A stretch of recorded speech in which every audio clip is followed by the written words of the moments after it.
All right, Bill, and I can I'll drive the webinar, so just let me know when you want me to flip to the next slide. All right, I'll let you cover the agenda and we can get going. Okay. Let's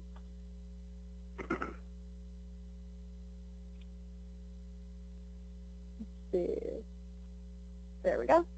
Okay, so tonight we're going to be going over the events offered, training and qualifying for states, the rules. We're going to go over some reminders and any rule changes, season deadlines, certifications such as a concussion and head coach certification, and then we'll open it up for questions. And giving the webinar tonight, presenting the webinar, we have Bill Wood, who is on the sport management team for athletics and long distance running, and Natalia Stefan. I am the regional sports director and sports lead for long distance running.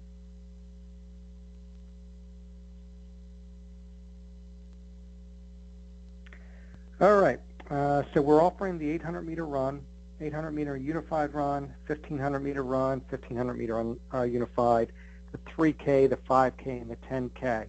I'll say that for those two of you that are on the call, if you have any questions, feel free to interrupt me. The events are pretty straightforward, but at any point, let me know if you have any questions. You can go to the next slide.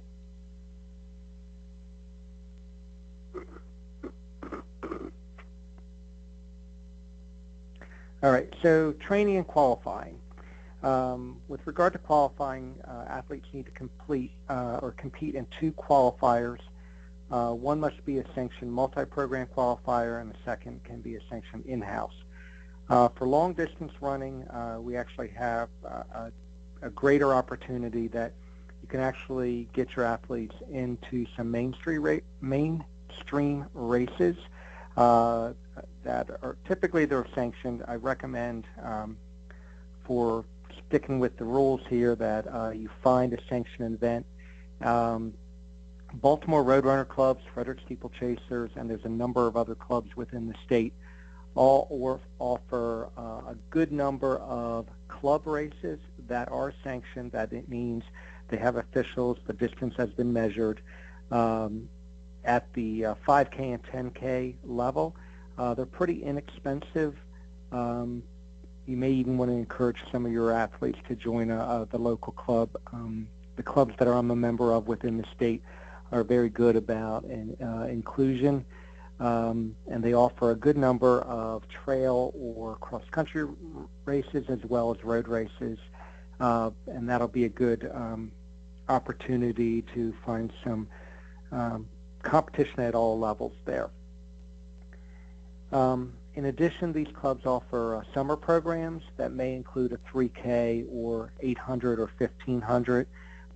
You can check local websites for that. I know, again, Baltimore Roadrunners and Frederick Steeplechasers both have summer track series, and in the next month they'll start offering cross-country at the local schools. All right. And then obviously, I think what we want is about 8 weeks of training. So if there are any questions on training or what distance runners should be doing, you can let me know and I can certainly answer those for you. And then as many competitions that you get to above the 2 would be good. Typically in fall, there's a race every weekend, actually multiple ones. So if you guys can talk to your athletes and look at the budget, I think you'd be set there. All right, next slide.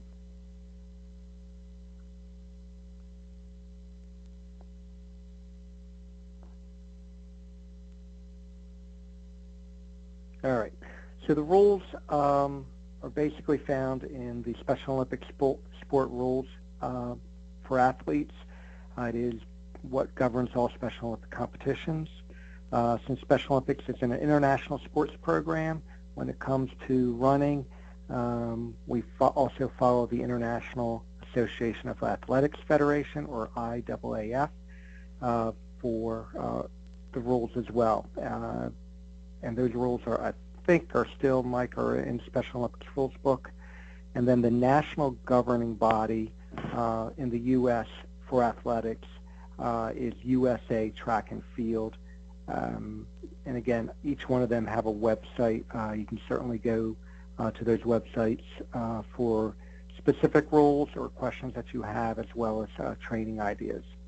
For our fall competition and long distance run. Yeah, go ahead. That is correct, but I should note that there really are no rule modifications for distance running or for cross country within the Special Olympics rules. Perfect. I was going to ask you that because I couldn't think of any.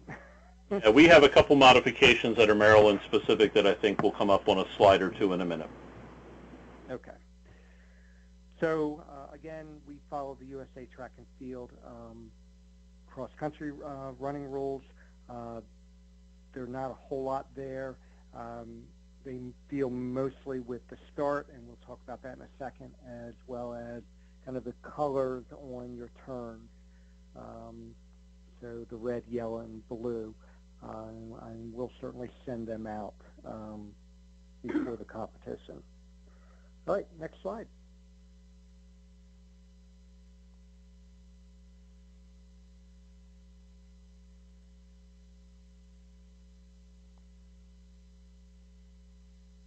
All right, so really the rules here that we're talking about is kind of what athletic attire is required.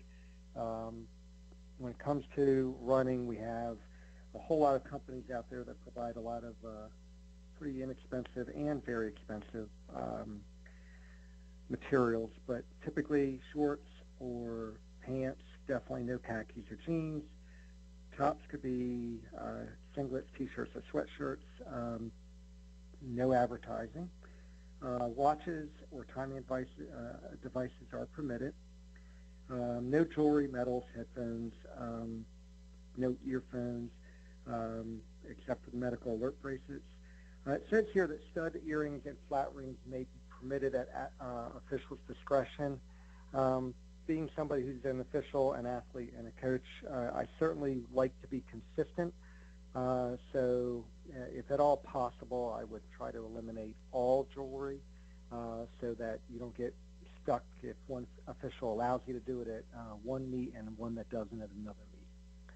Footwear, basically we're looking for athletic shoes or running shoes. No work boots, street shoes, or open-toe shoes. Definitely has to be appropriate for athletic competition. Interestingly enough, it says shoes or run barefoot. If you have an athlete who typically runs barefoot, then I don't think this is an issue. Out of my history of running, I used to warm up on grass barefoot, but given that there is gravel, glass, and a whole bunch of other things during most trails or cross-country or running or road racing, I always recommend the best possible running shoe for your athletes for protection and for kind of a better competition there. All right, next slide.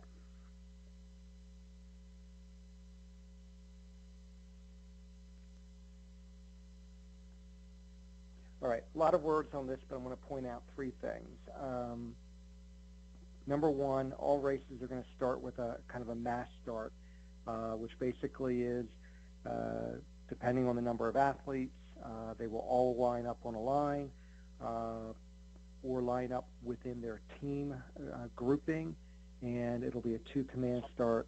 Runners take your mark and the gun.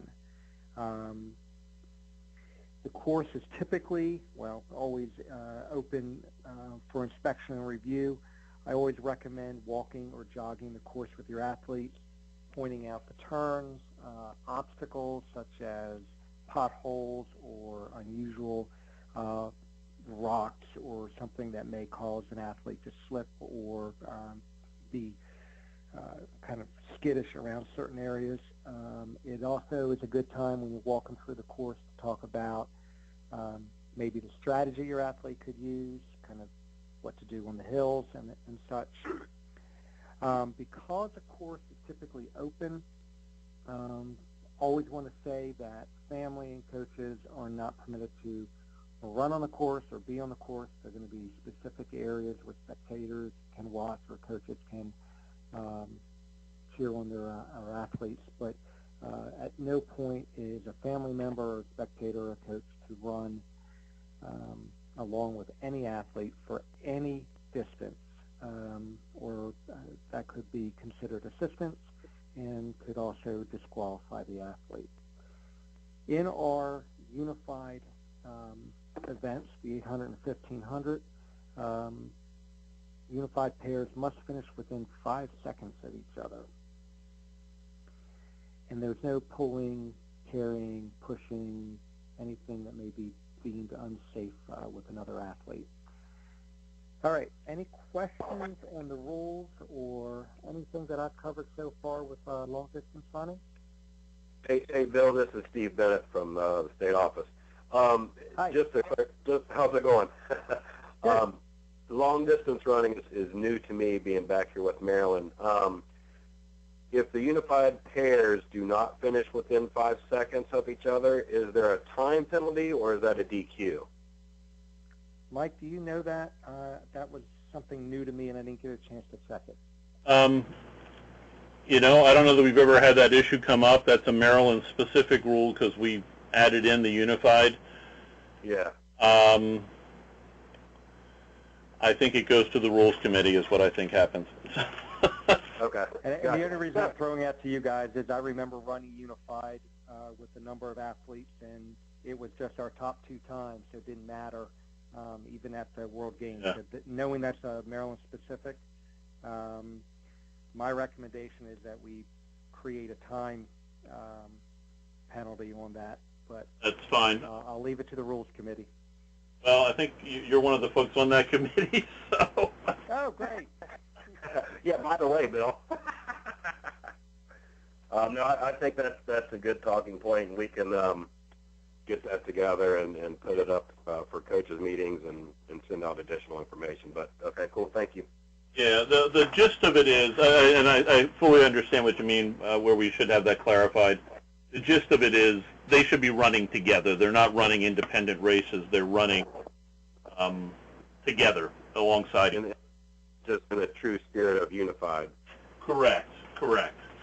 Yeah, okay. That's what I thought. I just wasn't sure, like I said, what the penalty would be if one would be in place. No, great question.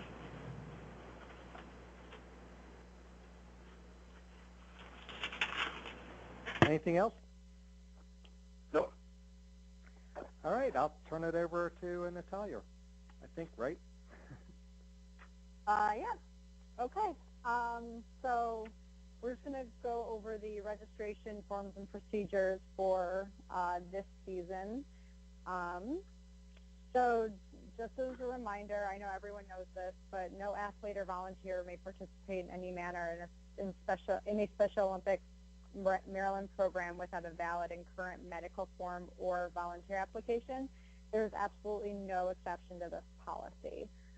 If that means someone has to sit out from practice because they didn't turn in their valid athlete medical form or volunteer application, then that's just that has to happen.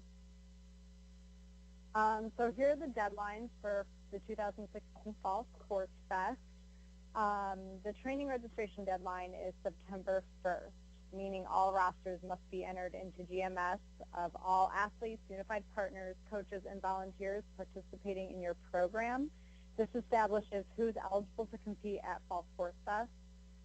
The next deadline is the last date for missing forms to be submitted to Special Olympics Maryland headquarters, and that is September 12th.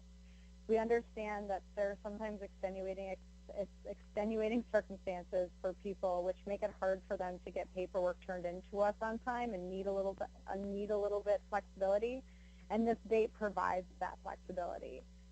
This deadline is the very last date to get all missing forms to us, whether it is athlete medical forms, volunteer applications, concussion certification, and head coach certification. Please be mindful of this deadline since it is the very last date that we will accept late paperwork that was not turned in before the training registration deadline. The final deadline is the competition registration, which is October 6th. At this time, delegation members, team rosters, and all athletes and unified partner events must be entered into GMS. Any athlete or unified partner without an event will be deleted from Fall Sports Fest. So it's very, very important if they're participating in Fall Sports Fest, they have an event by this deadline. So again, all athletes, unified partners, coaches, and volunteers must have proper forms completed and submitted prior to their involvement with Special Olympics. If you are unsure if your athletes, unified partners, coaches, or volunteers have their necessary paperwork turned in, please work with your area leadership and your area GMS manager to find out who has what and what needs to be turned in. If you do not know who your area GMS manager is, please contact your area office and ask. The next few slides, you'll see the athlete medical form and volunteer application. I'm pretty sure everyone here has already seen these forms, and I'm going to be posting these slides on my SOMD. So if you're unsure of a page or anything, you can definitely go and look at my SOMD. The first report of accident form, all coaches should be familiar with this form. Should an accident occur, immediately after the injured person has been treated, the coach or program coordinator should complete the form and submit it to the individuals listed at the bottom of this form as well as your area director.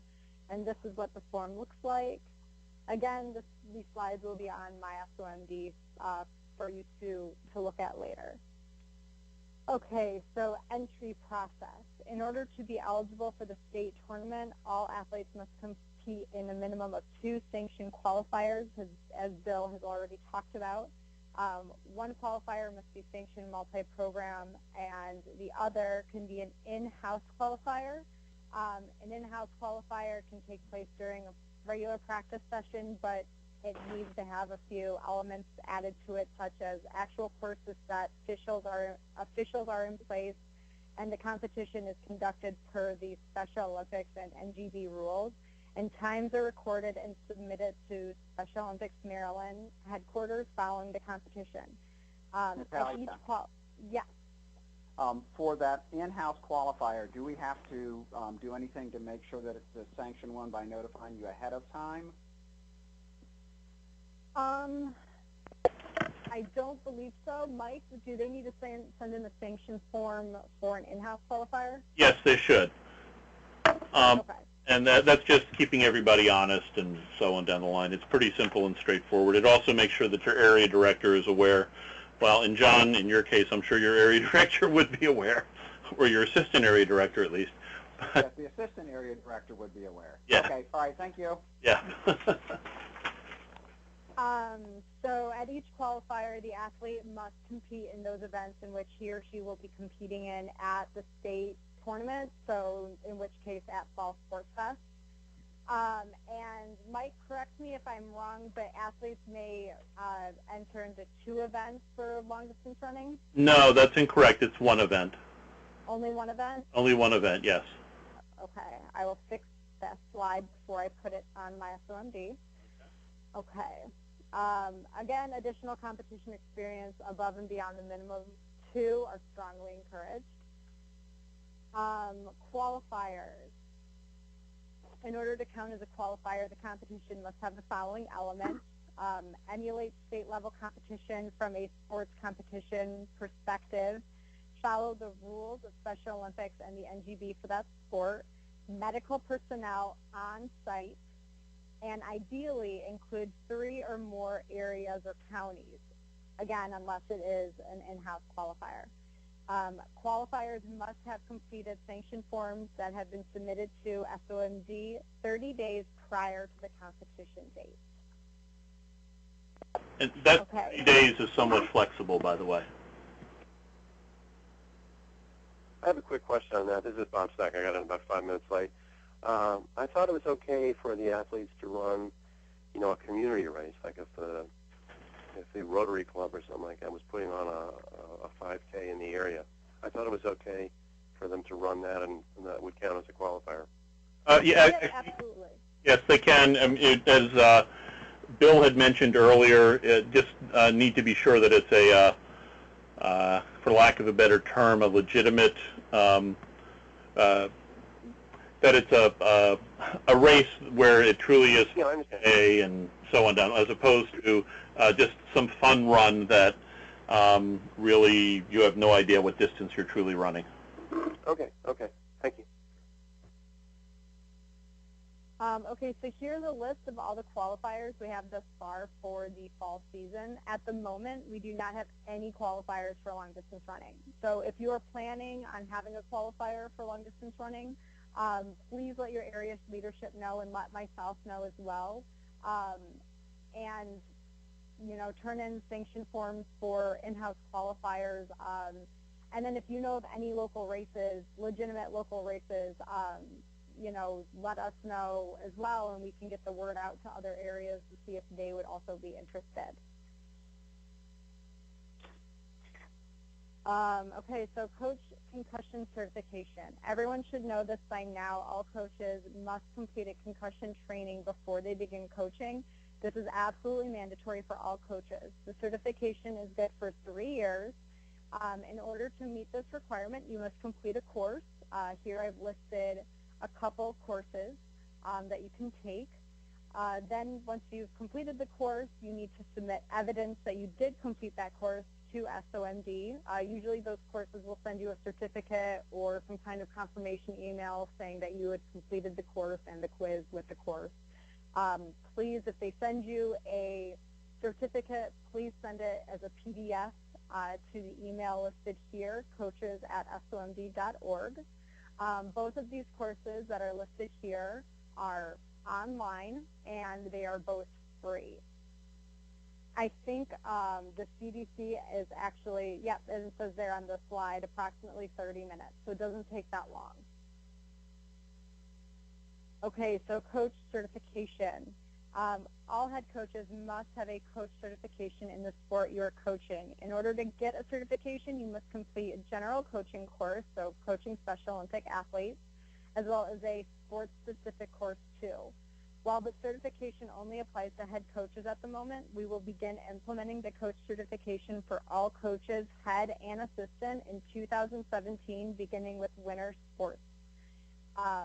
The requirements are listed here on the slide. So you'd have general orientation session, volunteer screening, protective behaviors, your concussion certification, and then the coach education for new coaches, which would be the coaching Special Olympic athletes course as well as the sports-specific course. And just one clarification also, Natalia, sorry for jumping in. The certification for distance running is the same certification for athletics. There's not a separate coach certification that's necessary for distance running. If you're certified for athletics from summer games, that applies to this as well. Awesome. Okay, so I will update this slide too before I post it. Okay, so scheduling coaches training at the moment. So we do not have a coaches training scheduled for long distance running this year.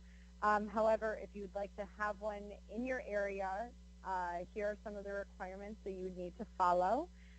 If you have more questions regarding this, if you're looking for more information, you can always contact your regional sports directors and they can give you more information on how to have a coaches training session.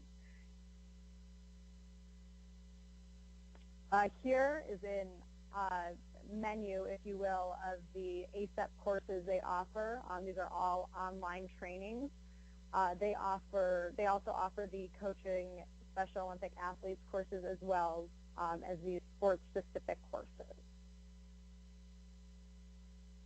So what is an approved course? If you have found a course and are wondering if it would be a good course to use for your sports-specific requirement for your coach certification, please contact your regional sports director and they can let you know if it is an approved course or not. Please do not get discouraged by this. This there may be so many classes out there that we are unaware of, and if you find some, this could be great information for us as well as your fellow coaches to know. So if you do find a course, you are interested in taking it, you want to know if it applies to or can apply to your sports-specific course, let us know. We're always open to looking at new courses and finding new things for our coaches to do. Okay, if you have any questions, we will open up the floor right now. If you think of questions later on, you can always email me or your regional sports director.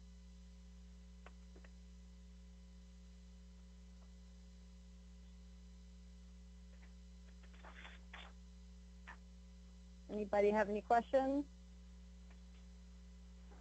Bob Stack, are you on there? Yes, I am. What is the date for that qualifier that you were talking about at Good Counsel? Okay, I apologize. I just got home from, we've already started school, and I just got home. I got on this late, so I don't have a calendar in front of me. But it's a Sunday. I think it's something like September. I think it's September 18th. It's the same date as the Baltimore Tunnel Run. Is that? Okay. Do you have a calendar? Is the 18th? Is that a Sunday? I believe that is the date for the tunnel run. Okay. Yes, and I'm doing that specifically. You guys came last year. For the I don't. About half of our team cannot make 5K. Right. So right. I do the other. I do the. We did the 800 and the 1500. That was where Lee Right. wrote 10 minutes. Isn't that right? Yeah. So right. we'll do the same thing. You've So also done 3,000 before because we've had 3,000 athletes before. we can do that also. Yeah, can I don't easily know if I'm going to have any. We're losing several of our athletes to football, which is starting Right. up in our county. So Right. Well, we can certainly do the 3,000, but Okay. Natalia, there's a date right there. That's two qualifiers. The And Bob, again, I looked it up while you were talking Sunday. there. The 18th is the date of the tunnel run. Okay, so also on that date at say 11 o'clock at Good Counsel High School, there'll be a qualifier. 800, 1500, and 3,000. The 800, the 3,000, and what was the other one? The 800, the 1500, and the 3,000. 15. Okay. And two okay. 2 weeks after that, which I think is October 2nd. Is that a Sunday? Yes, October 2nd is a Sunday. Okay, that's the Montgomery County is doing a 5K qualifier at Georgetown Prep in Rockville, and that'll begin at 9 a.m.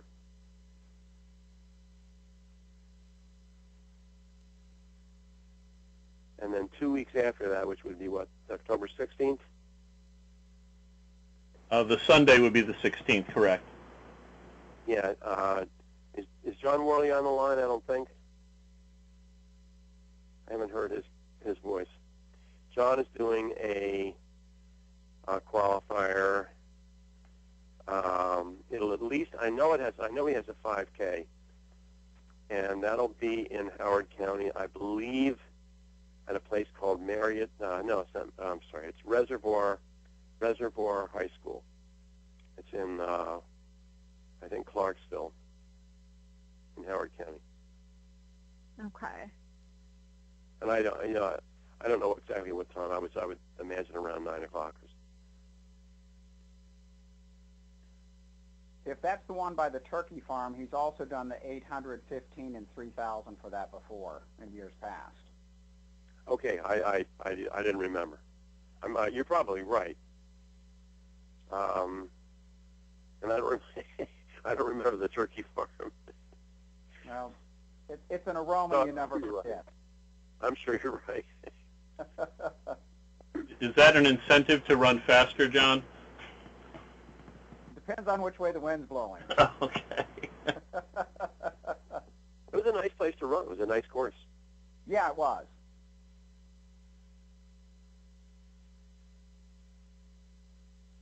Okay, and that's October 16th? Right. Okay. Yeah, see, you know, that right there, that's 3 different dates. That's great. If we have any more, please let me know. Oh, I would.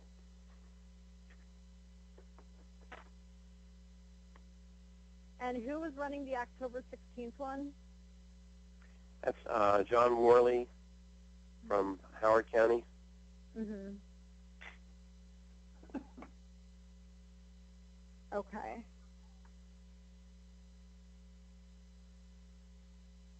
Great.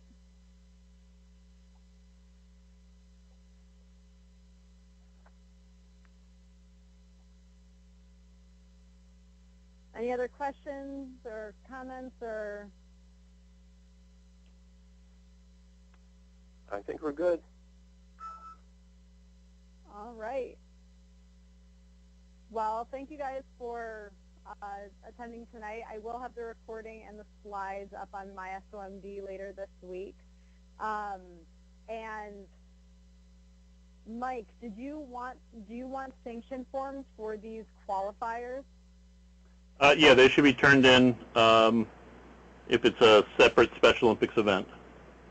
Okay, so I will send out a reminder email later this week, probably on Wednesday, requesting sanction forms for these qualifiers. And that should come from our area director, shouldn't it? It should, if necessary, you can copy the area director on the submission if getting it back and forth. There's a space for the area director to sign, but the big thing is making sure that they're aware of it and they approve of it. And just, I mean, we're not trying to be bureaucratic or whatever. The sanction form has information on times and directions. Yeah. But Yeah, no, anybody wishes to go, even to spectate, we have that information that we can share. Okay, no, I'll be in touch with her.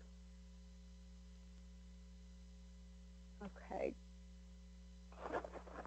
All right, great. Well, thanks everyone for attending tonight. And Thank thank you. you, Bill, for your help with the webinar. And I will be in touch with you guys this week. Thank Okay, you. thanks very, very much.